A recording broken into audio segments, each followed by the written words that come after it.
آزاد کشمیر حکومت نے corona virus کے پھیلاؤ کی صورتحال کو دیکھتے ہوئے لاک ڈاؤن میں 21 اپریل تک توسیع کر دی۔ کسی قسم کی کوئی نرمی نہیں دی جائے گی۔ 20 تاریخ کو اسٹیٹ کوارڈینیشن کمیٹی کے اجلاس میں حالات کو دیکھتے ہوئے مزید لاک ڈاؤن کرنے یا نہ کرنے کے حوالے سے فیصلہ کیا جائے گا۔ وزیر حکومت ڈاکٹر مصطفیٰ بشیر نے کہا ہے کہ لوگوں کو گھروں میں قرنطینہ کرنے کے حوالے سے آگاہی مہم چلائی جائے گی۔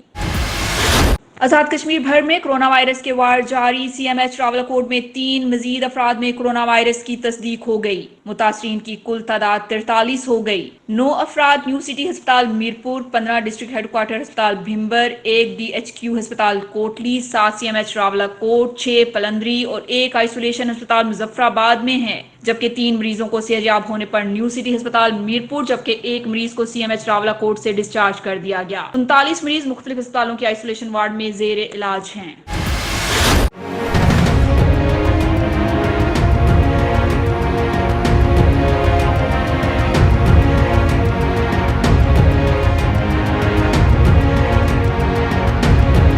کنٹرول لائن پر بھارتی فورسز کی اشتعال انگیزیوں کا سلسلہ جاری۔ بھارتی فوج نے ایک بار پھر line of control per cease fire معاہدے کی خلاف ورزیاں کیں۔ بھارتی گولہ باری سے 2 سالہ بچہ شہید جبکہ خاتون سمیت 4 شہری زخمی ہو گئے۔ DGISPR کے مطابق بھارتی فوج نے چریکوٹ، رک چکری اور ڈڈنیال سیکٹر پر بلا اشتعال فائرنگ اور گولہ باری کی۔ بھارتی فوج نے جان بوجھ کر شہری آبادی کو مارٹر گولے اور بھاری توپ خانے سے نشانہ بنایا۔ پاک فوج نے مؤثر جوابی کارروائی کرتے ہوئے فائرنگ اور گولہ باری کرنے والی دشمن کی چوکیوں کو نشانہ بنایا۔ DGISPR کے مطابق بھارتی گولہ باری سے ڈڈنیال کا 2 سالہ بچہ محمد حسیب شہید ہو گیا جبکہ چریکوٹ اور رک چکری سے 1 خاتون سمیت 4 شہری زخمی ہو گئے، جن میں ایک 72 سالہ بزرگ شہری بھی شامل ہے۔ زخمیوں کو علاج کے لیے قریبی طبی مراکز منتقل کر دیا گیا۔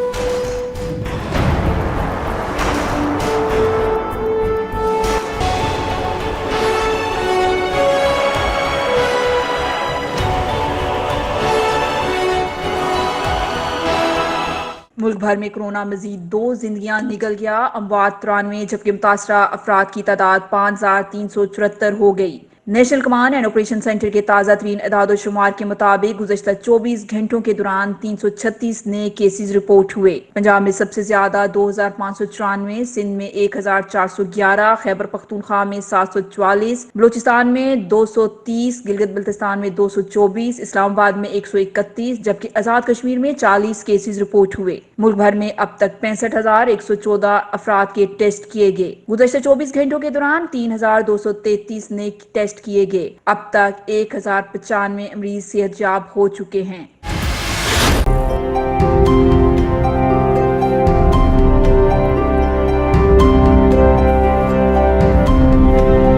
پوری دنیا عالمی وبا کی لپیٹ میں۔ 1,14,247 افراد کورونا کا شکار ہو کر زندگی کی بازی ہار گئے۔ 18,53,155 مہلک وائرس کی زد میں آ چکے ہیں۔ دنیا بھر میں کورونا نے تباہی مچا دی۔ اٹلی میں 19,899 افراد ہلاک ہو چکے۔ اسپین میں کورونا سے 17,209 افراد زندگی کی بازی ہار گئے۔ فرانس میں 14,393 افراد ہلاک ہو چکے۔ برطانیہ میں کورونا کی وجہ سے 10,612 افراد ہلاک ہوئے۔ چین میں گزشتہ 24 گھنٹوں کے دوران مزید 108 نئے کیسز سامنے آئے۔ سعودی عرب میں کورونا سے مرنے والوں کی تعداد 59 ہو گئی۔ ایران میں عالمی وبا سے 4,474، ترکی میں 1,198، روس میں 130، سویڈن میں 899، بھارت میں کورونا سے 331 افراد ہلاک ہو چکے ہیں۔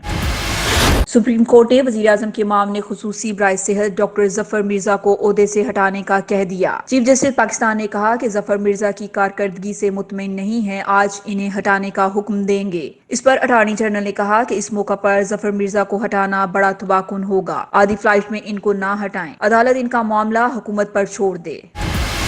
وزیراعظم عمران خان کی بیرون ملک پاکستانیوں سے کورونا فنڈ میں پیسے جمع کرانے کی اپیل۔ وزیراعظم عمران خان نے بیرون ملک پاکستانیوں کے نام ویڈیو پیغام جاری کرتے ہوئے کہا کہ آج بیرون ملک مقیم پاکستانیوں سے خاص اپیل کرنا چاہتا ہوں۔ دنیا بھر کی طرح پاکستان بھی کورونا کے اثرات سے متاثر ہو رہا ہے۔ لاک ڈاؤن کے اثرات کی وجہ سے غربت بڑھ رہی ہے۔ چاہتا ہوں کہ overseas Pakistani prime minister corona relief fund میں پیسے جمع کرائیں۔ وزیراعظم کا مزید کہنا تھا کہ 30 کروڑ آبادی والے ملک امریکہ نے $2,200 ارب کا ریلیف پیکج دیا کیا۔ ہماری 22 کروڑ آبادی ہے، ہم صرف $8 ارب کا پیکج دے سکے۔ جرمنی اور جاپان نے 1,000 ارب ڈالر کے ریلیف پیکجز دیے۔ پاکستان کو آپ کی ضرورت ہے، سارے اوورسیز پاکستانی حصہ ڈالیں۔ وزیر اعظم نے کہا کہ ٹائیگر فورس اور بیرون ملک پاکستانیوں کے احتیاط سے کورونا کے خلاف جہاد میں کامیاب ہوں گے۔ وزیر اعظم آزاد کشمیر راجہ فاروق حیدر خان نے کہا ہے کہ بھارتی فوج کی طرف سے کنٹرول لائن پر بلا اشتعال گولہ باری سے نہ صرف شہریوں کا جانی و مالی نقصان ہو رہا ہے بلکہ اس سے ریاستی حکومت کی طرف سے کنٹرول لائن سے ملحقہ علاقوں میں کورونا وائرس کے پھیلاؤ کو روکنے کی کوششیں بھی متاثر ہو رہی ہیں۔ راجہ فاروق حیدر نے اقوام متحدہ کے سیکرٹری جنرل سے اپیل کی ہے کہ وہ کنٹرول لائن کے ساتھ مقیم شہری آبادی پر بھارت کی بلا اشتعال فائرنگ کا سخت نوٹس لیں۔ پی ٹی آئی کشمیر کے صدر بیرسٹر سلطان محمود چودھری نے کہا ہے کہ مقبوضہ کشمیر میں بھارتی مظالم میں روز بروز اضافہ ہو رہا ہے۔ گزشتہ 8 ماہ سے مقبوضہ کشمیر میں لاک ڈاؤن ہے۔ وہاں پر کشمیری بے شمار مشکلات کا شکار ہیں، خوراک اور ادویات کی کمی ہے، جبکہ بھارت نے انسانی حقوق کی پامالی میں مزید اضافہ کر دیا۔ انہوں نے مزید کہا کہ اگرچہ پاکستان میں بھی کورونا وائرس کے مریضوں میں اضافہ ہو رہا ہے لیکن ہم مقبوضہ کشمیر کی صورتحال سے آنکھیں نہیں چرائیں گے اور اس سلسلہ میں ہماری کوششیں جاری رہیں گی۔ آل جموں کشمیر مسلم کانفرنس کے قائد سردار عتیق احمد خان نے کہا ہے کہ احساس پروگرام کے تحت کورونا متاثرین کی مدد اپنی مثال آپ ہے۔ مخیر حضرات آگے آ کر متاثر ہونے والوں کی بھرپور امداد کریں اور امداد کے بعد فوٹو سیشن سے گریز کیا جائے۔ انہوں نے مزید کہا کہ احساس پروگرام کی ادائیگی کے طریقہ کار کو مزید آسان بنانے کے لیے ڈاک خانوں اور ایزی پیسہ کو بھی استعمال میں لانا چاہیے۔ حکومت عالمی اداروں سے قرضے مانگنے کے بجائے قرض پر سود معاف کرا دے تو یہ اہم اقدام ہوگا۔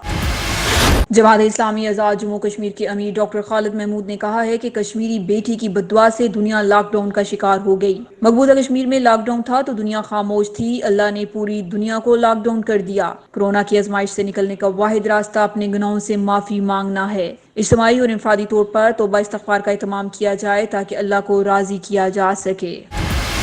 یہ تھا اب تک کا خبر نامہ۔ مزید خبروں کے لیے وزٹ کیجیے www.kenews.tv۔ کے ای نیوز کے ساتھ جڑے رہنے کے لیے ہمارا یوٹیوب چینل سبسکرائب کیجیے اور بیل کا آئیکن دبائیے۔ اللہ حافظ۔